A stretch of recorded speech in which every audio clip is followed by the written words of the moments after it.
Hi hello నమస్తే. Raj music and visa TV ప్రేక్షకులకి స్వాగతం. సో ఈరోజు ఉదయమే రావ్ బహదూర్ అనే సినిమా ప్రేక్షకుల ముందుకు రావడం జరిగింది. సో రావ్ బహదూర్ సినిమా ఎలా ఉంది, ఈ సినిమా హిట్టా ఫట్టా, సో ఈ సినిమాలో యాక్టర్స్ నటన ఎలా ఉంది, ఈ సినిమా డైరెక్టర్ యొక్క దర్శకత్వం ఎలా ఉంది, ఇలాంటి విషయాలంటే మనం ఈ వీడియోలో క్లియర్గా మాట్లాడుకుందాం. ఇక ఈ సినిమా రావ్ బహదూర్ అనే సినిమా డైరెక్టర్ గురించి మనం మాట్లాడుకుంటే వెంకటేష్ మహా గారు ఈ సినిమాకి దర్శకత్వం వహించడం జరిగింది. అండ్ డైరెక్షన్ పరంగా చాలా బాగా చేశారనే చెప్పాలి. ఇక డైరెక్షన్ బాగుంది, కానీ కొంత స్క్రీన్ ప్లే సాధారణ ఆడియన్స్కి, ఒక జనరల్ ఆడియన్స్కి అర్థం అవుతుందో లేదో, కన్ఫ్యూజ్ అవుతారేమో సినిమా చూసేటప్పుడు. మినిమం డిగ్రీ ఉండాలి భయ్యా ఈ సినిమా అర్థం అవ్వాలంటే అంటుంటారు కదా, మేబీ ఈ సినిమాకి కూడా డిగ్రీ అవసరమేమో అర్థం అవ్వాలంటే స్క్రీన్ ప్లే అని అనిపించింది. అంత గందరగోళంగా ఉంటుంది, అంత చిందరవందరగా ఉంటుంది స్క్రీన్ ప్లే, ఓ పట్టాన ఉండదన్నమాట. కథ జరిగిన కథ ఒకసారి, జరగాల్సిన కథ ఒకసారి, మధ్య మధ్యలో అలా ఇలా వచ్చి వెళ్తుంటుంది. స్క్రీన్ ప్లే చాలా క్లమ్జీగా ఉంటుంది. బట్ సినిమా అర్థం అవ్వడానికి కొంచెం టైం తీసుకుంటుంది అనమాట. సినిమా స్టార్ట్ అయిన తర్వాత ఏం జరుగుతుందిరా బాబు అని కొంచెం వెయిట్ చూద్దాం, ఇంకా ఏంటో ఈ సినిమా ఏం జరుగుతుందని చెప్పేసి మనం వెయిట్ చేస్తే తప్ప కాసేపటికి కానీ ఓ పట్టాన అది అర్థమయ్యే పరిస్థితి ఉండదు. సో అంత క్లమ్జీ స్క్రీన్ ప్లే అయితే ఉంటుంది. బట్ ఏదేమైనా ఈ సినిమా గురించి మనం మరిన్ని విషయాలు మాట్లాడుకునే ముందు ఈ సినిమా కథ ఏంటనేది మనం మాట్లాడుకుందాం. ఫస్ట్ ఈ సినిమాలో ప్రధానంగా ఒక 2-3 విషయాల్ని ప్రధానంగా తీసుకొని వాటి మీదనే కథ నడిపించాడనమాట. ఒకటి ఏంటంటే అనుమానమైన దాన్ని పెనుభూతంగా మారితే, అనుమానమే మనకి పెనుభూతం అయితే జీవితం ఎలా ఉంటుంది అనేది ఒక పాయింట్. ప్రధానంగా అనుమానం అనేది ఎక్కువగా కనిపిస్తుంది ఈ కథలో. ఇంకో పాయింట్ ఏం తీసుకున్నాడు అంటే, సో మన వంశ ప్రతిష్ట, మన పూర్వీకులు, మన స్థాయి, మన స్టేటస్లు, ఇవన్నీ తర్వాత మన వారసులు మన వంశ ప్రతిష్టను ముందుకు తీసుకెళ్ళాలి, ఇలాంటివన్నిటిని కొన్ని చూపించాడు. ఇంకా కొంత ఏమంటారు, మన హిందూ పురాణాలని కొంచెం టచ్ చేయనట్టు, కొంచెం ఏమంటారు వాటిని ముట్టనట్టుగా చూపించాడు అనమాట. కొన్ని గత జన్మ తాలూకా కావచ్చు, లేదంటే ఒక మనిషి మరణించిన తర్వాత ఇంకో జన్మ కావచ్చు, ఇలాంటి వాటిని చెప్పనట్టు చూపించినట్టు కొంచెం తీసుకున్నాడు. సో ఈ నేపథ్యాన్ని తీసుకొని సినిమా తీయటం జరిగింది.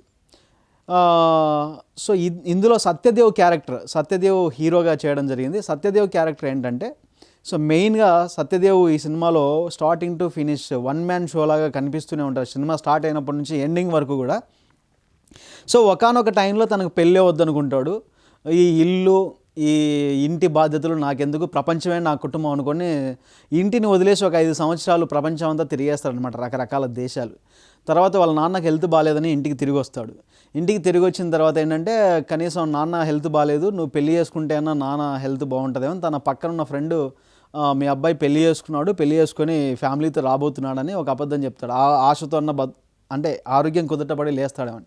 కానీ అయినా కూడా అప్పటికే ఆయన ఆరోగ్యం క్షీణించిపోవడం వల్ల లాభం లేకపోతుంది అనమాట.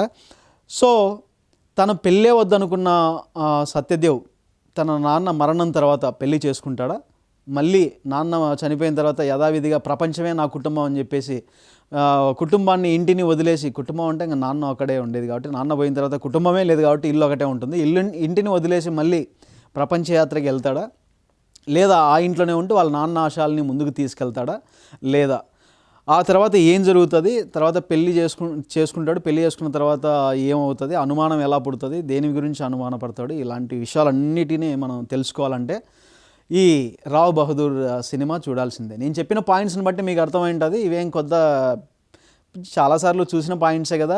ఇలాంటి నేపథ్యంలో వచ్చిన సినిమాలు చాలా ఉన్నాయి కదా. అనుమానం కావచ్చు, ఈ పారంపర్యంగా ఉండేటువంటి వంశ గౌరవాన్ని అది ఇది ముందుకు తీసుకెళ్ళినటువంటి ఒక ఆలోచన విధానం కలిగినటువంటి కథా నేపథ్యం కావచ్చు, ఇలాంటి సినిమాలు బోల్డ్ అని వచ్చాయి కదా. ఇందులో కొత్తదనం ఏముంది అని మీరు క్వశ్చన్ ఒకటి రైజ్ అవ్వచ్చు మీ సైడ్ నుంచి. 100% రైట్, కొత్తదనం ఏం లేదు. సో ఇలాంటి కథలు మనం ఎన్నో చూసాం, అలాంటిదే ఇది కూడా. కథాపరంగా అయితే ఇలాంటి కథలు ఎన్నో బోల్డ్ చూసాం ఇప్పటివరకు సినిమా ఇండస్ట్రీలో, సినిమా పుట్టినప్పటి నుంచి. కాకపోతే చూపించే విధానమే కొంచెం డిఫరెంట్గా చూపించాడు. అది కూడా చెప్పాను కదా, స్క్రీన్ ప్లే చాలా దారుణంగా ఉంది, అర్థం అవ్వడం కష్టమని. అదనమాట విషయం.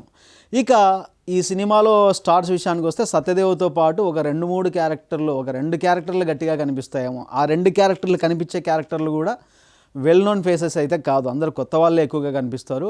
ఒక్క సత్యదేవ్ మాత్రమే వన్ మ్యాన్ షోగా ఈ సినిమాలో కనిపిస్తాడు.